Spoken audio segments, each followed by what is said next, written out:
మీ business ఏదైనా మీ ఊర్లో promotion చేయాలంటే అది సుమన్ టీవీతోనే సాధ్యం. ఇప్పుడే సంప్రదించండి. తమిళనాడు గవర్నరు కొణిజేటి రోసయ్య గారి 91 సంవత్సరం జన్మదిన సందర్భంగా, అదేవిధంగా ఉమ్మడి రాష్ట్ర గవర్నరు శ్రీ కీర్తిశేషులు కొణిజేటి రోసయ్య గారి 90వ జయంతి సందర్భంగా ఇవాళ Mahatma Gandhi cloth market gate వద్ద కలిగినటువంటి కొణిజేటి రోసయ్య గారి విగ్రహానికి పూలమాలకం చేసి అందరం కూడా ఎంజేసీ మార్కెట్ తరఫున, తర్వాత ఎక్స్ ఎమ్మెల్యే కరణం బలరాం గారు, అదేవిధంగా మన కొండయ్య గారు, ప్రస్తుత ఎమ్మెల్యే గారు కొండయ్య గారు అందరూ కూడా ఈ కార్యక్రమానికి వచ్చేశారు. ఆయన మన రాష్ట్రానికి చేసినటువంటి అభివృద్ధిని గురించి, వారి చాణక్యతను గురించి, వారు ఏ విధంగా అసెంబ్లీలో వస్తే అందరూ కూడా ఏ విధంగా స్పందించేది, ఆయన యొక్క రాజనీతి, రాజగౌరవం గురించి, మంచితనాన్ని గురించి, కుల మత సంబంధం లేకుండా అందరికీ సంబంధంగా ఉండేటి మా కొణిజేటి రోసయ్య గారు. అందరూ కూడా ఆర్యవేశం అనుకుంటారు, కానీ మతం కులంతో సంబంధం ఉండదు. ఆయన అసెంబ్లీలో అడుగు పెట్టాడంటే ఒక టైగర్ లాగా ఆయన ఉన్నటువంటి 5 సంవత్సరాలు ఎక్కడున్నా సరే ప్రత్యేకంగా ఉన్నట్టుగా. అదేవిధంగా గతంలో ఉన్నటువంటి ఎన్టీ రామారావు గారు ప్రభుత్వంలో కూడా లోగా ఇప్పుడు కూడా మన కొణిజేటి రోసయ్య గారు ఎమ్మెల్సీ రూపేణా అసెంబ్లీలోకి ప్రవేశపెడుతుంటారు. మన రోసయ్య గారు ఉన్నారంటే మన ఎన్టీ రామారావు గారికి చాలా భయం వేసింది. ఎందుకంటే ఎప్పటి నుంచి కూడా ఉన్నట్టు మన రాష్ట్రం యొక్క అభివృద్ధి కానీ విషయాలు కానీ అన్ని విషయాల గురించి అసెంబ్లీలో చర్చిస్తే దానికి సమాధానం చెప్పే పరిస్థితి మన కొత్తగా వచ్చిన ముఖ్యమంత్రి ఎన్టీ రామారావు ప్రభుత్వం చెప్పలేని పరిస్థితి. అటువంటి టైంలో ఆయన భయపడి ఎమ్మెల్యేసీని రద్దు చేసినటువంటి ఘనత మన రోసయ్య గారు. అందరితోటి కూడా చాణక్యతగా మాట్లాడతారు. ఒకసారి అసెంబ్లీలోకి వచ్చి ఒక విషయం మాట్లాడుతుంటే ఆ విషయం చలుప్తిగా ఉంటుంది.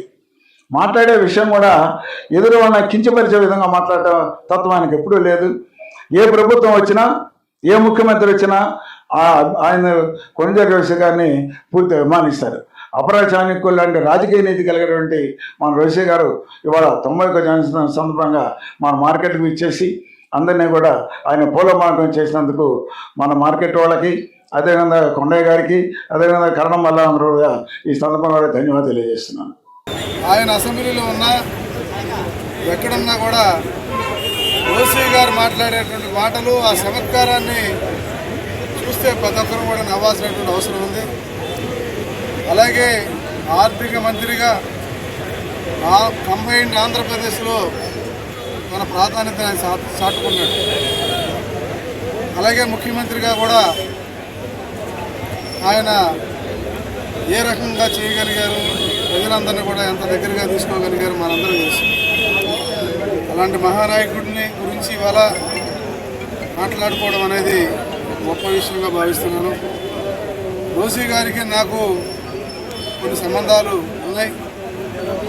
ఆయన ఆర్థిక మంత్రిగా ఉన్నప్పుడు ప్రకాశం జిల్లాలో వెంగినపల్లి అనేటువంటి ప్లేస్లో ఒక 50 ఇల్లులు ఆంధ్రప్రదేశ్ రియల్ ఎస్టేట్ వారి ద్వారా కట్టించిన తర్వాత ఆ రోజున ఆయన ఆర్థిక మంత్రిగా వెంగినపల్లి అనే ఊరు వచ్చేసి మేము కట్టించినటువంటి 50 ఇల్లులు కూడా ఆయన ఓపెన్ చేయడం జరిగింది.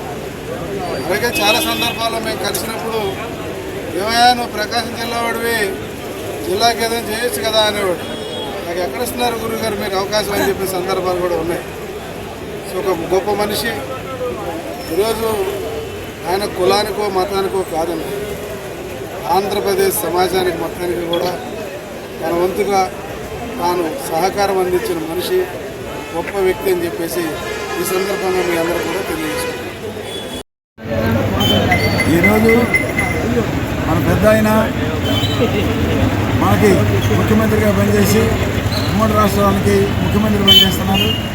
అదేవిధంగా మాజీ తమిళనాడు గవర్నరు శ్రీ కొణిజేటి రోసయ్య గారికి 91 జయంతి సందర్భంగా ఇవాళ ఆయన సంగతి మనం మాట్లాడుకోవాలంటే మన రాష్ట్రంలో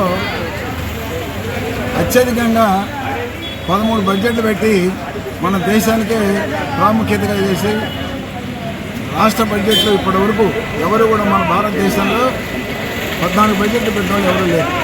అటువంటి మహానుభావుడు ఆయన. ఒకసారి కనుక అసెంబ్లీలోకి ఎంటర్ అయ్యాడంటే, అసెంబ్లీలో మన ఎన్టీ రామారావు గారు ముఖ్యమంత్రిగా ఉన్నప్పుడు ఎన్టీ రామారావు గారు కూడా ఈయన అసెంబ్లీలోకి ఎంటర్ కాగానే కాస్త భయపడేవాడు.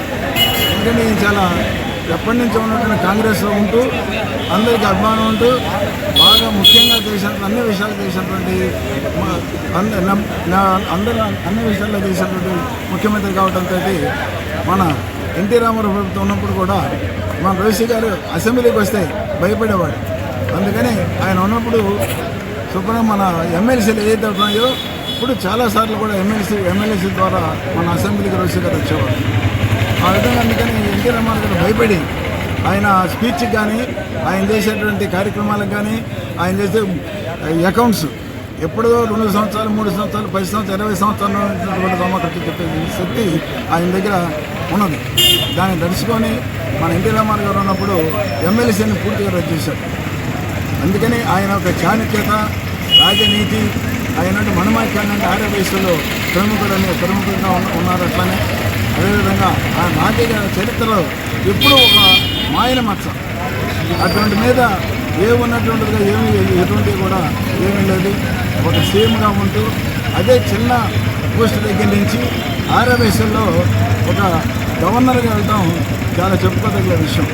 అటువంటి మహానుభావుడికి ఇవాళ మేము మహాత్మా గాంధీ గారి తరఫున అదే కృష్ణమేశ్వరం తరఫున మన గత ఎమ్మెల్యే గారు బలరాం గారు కానీ ఇవాళ మన ఎమ్మెల్యే గారు వచ్చినటువంటి మొల్లయ్య గారు కానీ రాబోయే వాళ్ళందరూ కూడా వారందరూ కూడా ఆయన్ని స్మరించుకొని వాళ్ళకి ఒకసారి 91వ జయంతి సందర్భంగా వాళ్ళందరూ ఇచ్చేసినటువంటి వారందరూ కూడా మా మార్కెట్ తరఫున మా తరఫున కూడా ప్రత్యేక